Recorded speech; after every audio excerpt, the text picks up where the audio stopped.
WB & Sons, our auction preview for September, biggest sale yet with 214 lots. There's cars everywhere. I'm going to talk about a handful of stuff inside, starting off with these two TR6s. Again, superb value money cars on these both.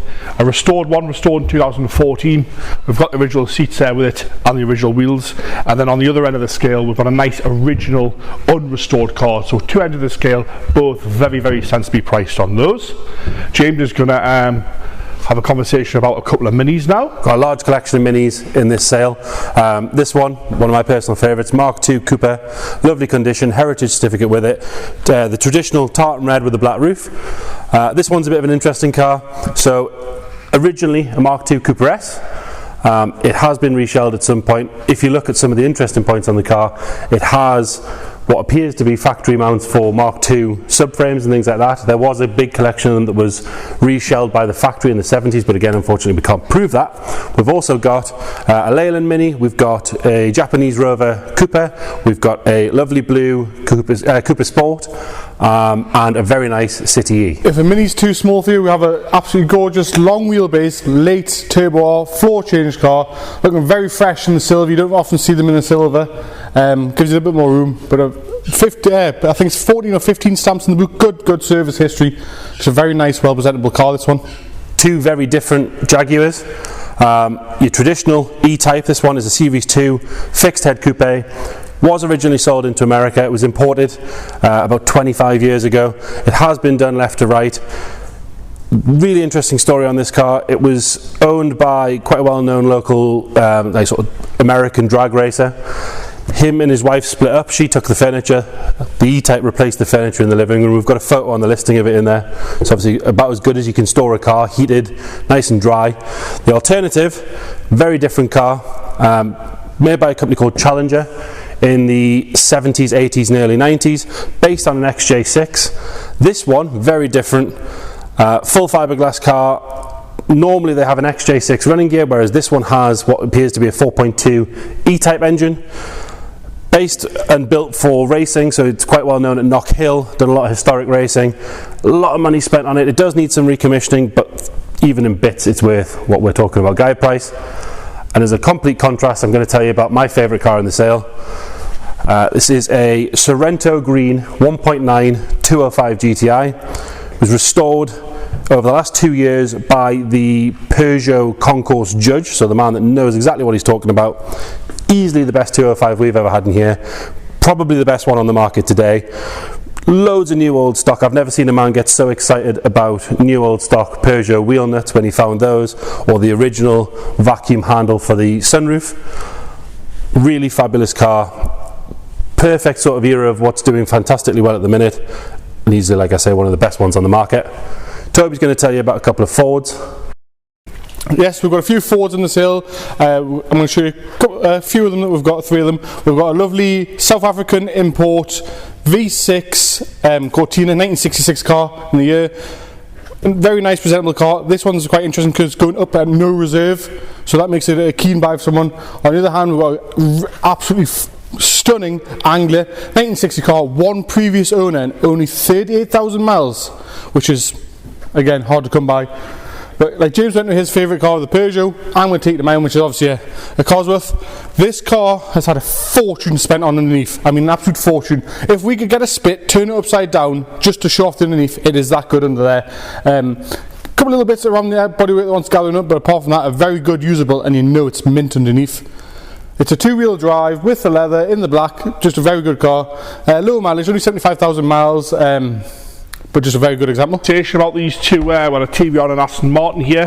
5 litre V8 this car, manual, in blue, and again, what a great example of a British sports car this is. Plenty of noise, plenty of power, and a really good looking car.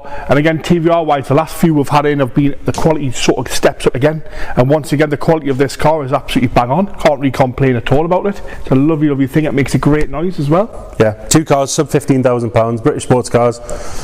A little bit scary, fast, noisy. Gentleman's choice? Absolutely. So this one, on paper, doesn't work for me. Silver, manual, it's done the miles, but actually when this car turned up, the bodywork is beautiful on it. The mileage, I wouldn't care at all because the history file is huge. The argument being is, if I said to you, James, what's the miles on that? Truthfully and honestly, by looking at the interior of the bodywork, you'd say it's 50. It's 50, 60,000 gentle miles, not 148,000 or what it is on, 143,000 miles. Obviously being very, very cared for, maintained. Like I say, the history's massive on it, but it's V12 and it's manual. I think just that fact there is just a tick for coolness, isn't it? 100%. I think for either of these cars, they're both very good examples of cars. At this price bracket, I don't see how you're going to get any more flash for the cash. Agreed. A pair of transaxle Porsches here, both 3 litres, both manual. Black on the 944, which is, I think, I always argue that red 944s sort of show their age. I think this car's, the colours knock the age right off. It's got the Cup 1 alloys on it, which are genuine alloys as well. It's just a proper thing, that. And again, nice to see them in this condition. 968, again, 3 litre. That's all you really need to say, and the colour's absolutely bang on. No reserve, that one, so it's here to be sold. Very sensibly priced on the black 944 with it being a 3 litre. Just makes a nice change to see them in this sort of condition. Bit of a unique one here. So the story goes, it was bought by Lord Bamford for a family member, where he had it specced up with the gold plating on all the interior trims with the handles and stuff like that, for a wedding present. It never got exchanged as the present, and it went into storage for some time. So it's a 67 car, but it's registered as an 83. It then went to Hong Kong, and then it came back and it has been owned by the current vendor since then. So it's had a quite long-term ownership, if I get my words out, but a very, very nice example and unique with a good story behind it. 1972 Rolls-Royce Silver Shadow 1. Arguably, we always sort of all have our own opinions, but we all agree, including Toby, who hates Rolls-Royces, that this is one of the nicest Shadow 1s we've had through our hands, or Rolls-Royces for that reason. Still two-tone, they've normally been painted one colour by now. It's a nice contrast of two-tone as well. You want to tell them what colour it is, do you reckon you can get it out? Sand. You know the top? Sand. Sand and Astrakhan brown.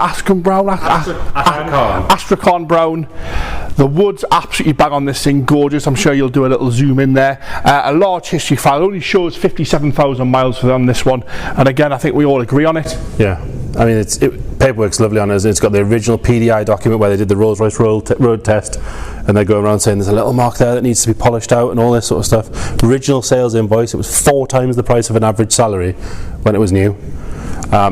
A lot of these things have been ropey wedding cars, or pub landlord cars as we call them. This one's never had a bad owner, has it? No, the two-tone really helps it. The fact that Toby likes That's what I'm going to actually comment on that is. So if you watch our previous videos, you know I dislike a Shadow, right? And I don't know why. I think it's because Charlie likes them so much. But anyway, Charlie wasn't here, so I took her around the block. And I even come back to you and, James, don't tell Charlie I like that car. Yeah. It's just, it drives really well. Told me straight away. Did he actually? Oh no. So anyway, it drives really well, and like you say, the two-tone, it just stands out. They're normally garish colours. We've an Everflex roof, but it's just right. Yeah, it is. Yeah. Just right. It's the easy option. Only a Rolls-Royce can pull off brown under gold, which is what it is. Yeah. Really, really cool car. Talk about a handful of the 4x4 four-wheel drives we've got here. We've got a Series 1 Land Rover 49, so pre-50, headlights sunk behind the grille, long-term ownership that car as well. Quite a sort of local car, but Series 1, again, they're crazy money at the minute. A Willys MB Jeep, it is a Willys this one, served in France. Again, it's had a light restoration. Start on the button, that thing, on the button.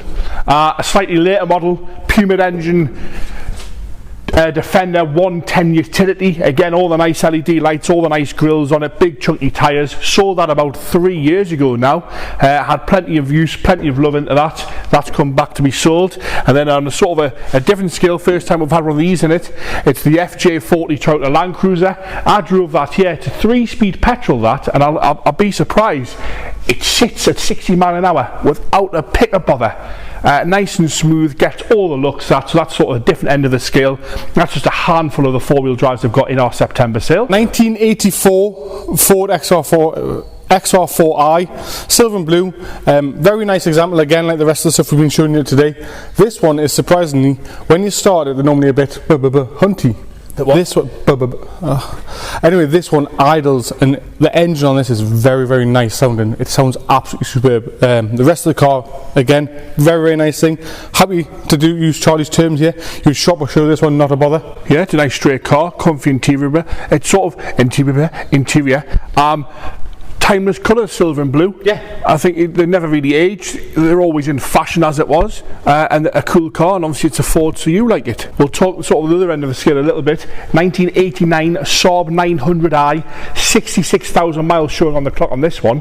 The history file's in there, lovely, lovely history. Still got the original Saab pack there as well, automatic, but normally way over 100,000 miles now. I've had a drive of this one. That automatic gearbox is silky smooth. It's nice to see them in this condition. When you open the door shuts, all in there's lovely, all one shade of red, no pinkness to it. Lovely factory hubcaps on there. It's a proper thing, that. And we've got a load of low mileage stuff in this sale, sort of came around how they do. We're going to talk about a few of them now. One of the most unique cars in this September auction, Volkswagen Golf CL convertible. So this is the pre-clipper, so you got the lovely little narrow bumpers, bit more of a dainty looking car. This car's got 12,000 miles from new. Huge history file. It was originally sold onto one of the islands, obviously 150, 200 miles across, which is why it's never going to do a huge amount of mileage, before coming to the mainland with those original owners who owned the car from brand new. It then changed hands to a man who bought the house and the car at the same time, and then we can trace the history all the way through. It's now currently owned by a man in Cumbria who's only used it for shows, very, very particular on his car. It is like brand new. Doesn't look like it's had a whole load of paintwork. The roof, nice and original. The interior is beautiful. Very, very unusual car. You normally see these things on 150,000 miles. They've been painted 10 times. They've been lowered on a silly set of wheels by Toby, probably. Or by contrast, you can go for the BMW alternative. So this is a 320i, so it is your injection. It is 6-cylinder, 4-door automatic, 21,000 miles on the clock. Really lovely, original, tidy car. We do also have a nice red 316 2-door as an alternative, but we do have a few of these sort of 80s, 90s, I mean they get called Euro boxes, don't they, which Charlie and Toby will show you about now. So we've got a 1966 C200 showing 66,000 miles. Very nice, clean original. It's got a good set of history file with it, which James will all had listed on the description. But yeah, again, very nice, good daily user, this one. A nice pair of low mileage sort of modern classics. They are over 20 years old, that's why they're here. This one, 24,000 miles on the clock on this little micro here. 16 service stamps in the book, 1 previous keeper. It's like a new car.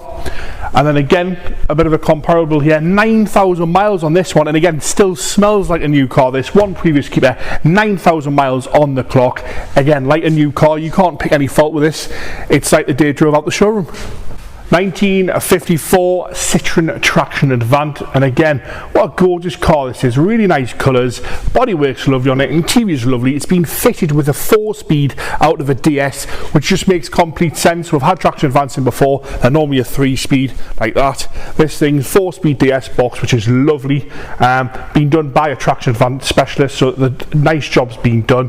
But again, a really, really nice quirky French classic there, and we're going to keep it sort of in that era-ish. Toby's going to talk about this Triumph. Yeah, we're going 20 years previous, so 1934 Triumph Gloria. It was restored by the owner of a restoration company. It was his personal car. He restored it for himself, and he's done an absolute fantastic job. You really don't see these anywhere anymore. But no, a very nice, beautiful example. He's had it for a fair while now. Green on green as well. What more do you want than green, green and green? And we'll keep it green, green and green. And we'll talk about this Sunbeam here. Again, we've had plenty of these through the doors. We've sold plenty of these cars. They always seem to do pretty well. Yeah, so this is a Sunbeam Talbot 90, 57 of the year, and it's been fitted with a 4-speed overdrive box. So as Charlie was saying about the Citroen, again, that's been upgraded to a DS box. This has got a 4-speed with overdrive. I think some of them were factory. So this one's factory, yeah. Sorry, yeah. I had a look, and some of them were factory, some of them weren't. There's that many marks for these Talbots, but again, we've never not sold one of these. They're really good news. A nice example again. The quality of stock in here again has gone up to a next level. And like I say, we're bursting at the seams with good cars. We'll go finish on another green car. Oh, Jensen, yes. Before we get on to what is arguably our all-time favourite lot, is this Jensen, apart from Toby, me and you, men of class. This lovely Jensen, 214 lots. Like I say, we're bursting up the seams here. We can't get round all of them. We've got M6s. Yeah, we've got fabulous Ford Thunderbird. That Fiat 1500L is a really lovely little car. We don't have the time to spend it on all of them. There's a couple of Audi RSs that are very nice presentable cars, and two quite rare Alpina E36s. They're like buses, aren't they? One comes, two comes. Yeah, I mean, really very, very proud of this catalogue. I think this is probably the most varied, best quality catalogue I think we've ever done, on top of it being the biggest one. Hence why we can't show you everything. We wish we could, but we will finish on this, which is Charlie and I's favourite car in this sale. I appreciate it. There's a difference. You appreciate it. 3 Jensen Interceptor. It's got that little small 7.2 litre V8 in there. Yeah. It's green on cream, mega comfy. Come back around. I know they're Marmite cars. You have people in here that they've always wanted one, people that absolutely hate them. But I think good colours, very sensibly priced. I think if you look at what everything this year has done, your 80 grand E-Types 55, these were 60 grand, and it didn't make sense at 60 grand because it is just a very simple car in that massive V8 Italian body put together by the British. But at like 34, 35 grand, makes complete sense. You know what makes it even better? It comes with the original Jensen briefcase. It does. That's its original green. They're a very comfy car, aircon, automatic gearbox, electric windows. Being that it's an American engine, they're pretty bulletproof. You can get all the bits for them. I don't know how you buy a car with more presence at a show field for 40 grand. You never see them. No, you don't. You don't. Very rarely. First one we've had. Well, we've had one through, which was a project. So first complete car we've had, and again, what an example it is. Yeah. Thank you very much for watching. Again, like I say, 215 lots in, massive catalogue. Have a good look through there. A crazy variation of cars as always, and again, the quality level of car is just up there again, isn't it? Yeah. Check the website out. They're all on there. We've got videos of all of them. All the photos are there. All the descriptions are there. We're ready to go. Any questions? You've got to give us a shout. Thank you.